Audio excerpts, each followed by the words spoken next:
Okay, friends, there you go. Doc South here. It's a nice day in May. It's still spring, right? Yeah, yeah.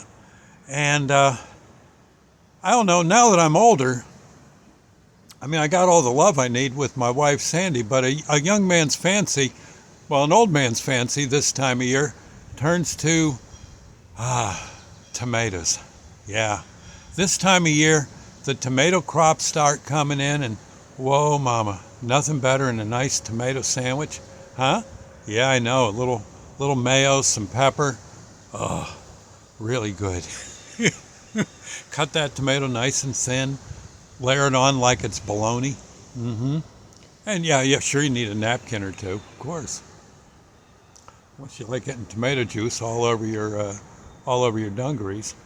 But I was just, I guess it was days like this, beautiful day like this, when many years ago, we're talking good 40 years ago, maybe longer, when I used to be a boiler consultant. He said, Doc, what in God's name do boilers have to do with tomatoes? I'll tell you. Uh, I used to call on places where boilers were being used. And I'm talking big boilers that might be 9 or 10 feet high, shaped like a tin can on its edge, stretching maybe from front to back, maybe 25 feet or longer. Um, that kind of boiler, and boilers that were as big as a house in some cases, bigger than a house in some cases.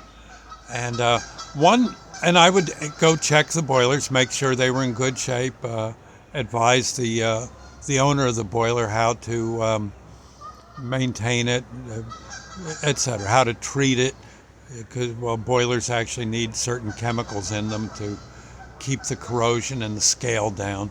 And one place I used to go, and I especially like to go this time of year, was Mr. Mertz's greenhouse near Sunbury, Pennsylvania.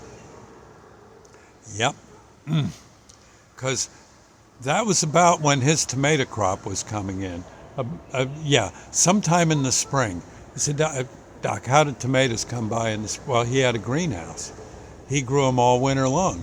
Yeah, and he needed the boilers to keep the place warm enough, but the sunlight would come down through the greenhouse uh, roofs, with the glass for a roof, and he could grow tomatoes just about any time, and did, and he had acres of greenhouses, and boilers chugging to keep them warm in the late fall, winter, and early spring. Other than that, he didn't need to run the boiler, but when he did, I was there to check it out. And I'd do my work, testing this and that, and then give him his report, and he'd say, "Oh, I've got something for you," and bingo, that's just what I was hoping for. He'd give me this like big case of tomatoes to bring home. He says, "Here, take these home to your wife." I said, "Yeah." Oh, and I said, "Do you mind if I try one right here and now?" He says, "No, no, there's no disinfectants on them. Go ahead." I don't know. The disinfectants, insecticides and stuff is what I meant to say. And oh my God, it was, especially like in February or something, a tomato that was like a summer tomato. Oh, I said, God, these are so good. He says, well, it's on the house. You do such a good job on my boiler. I wanted to, give you something in return. And my wife back then was Molly, although Sandy would have been the same wife.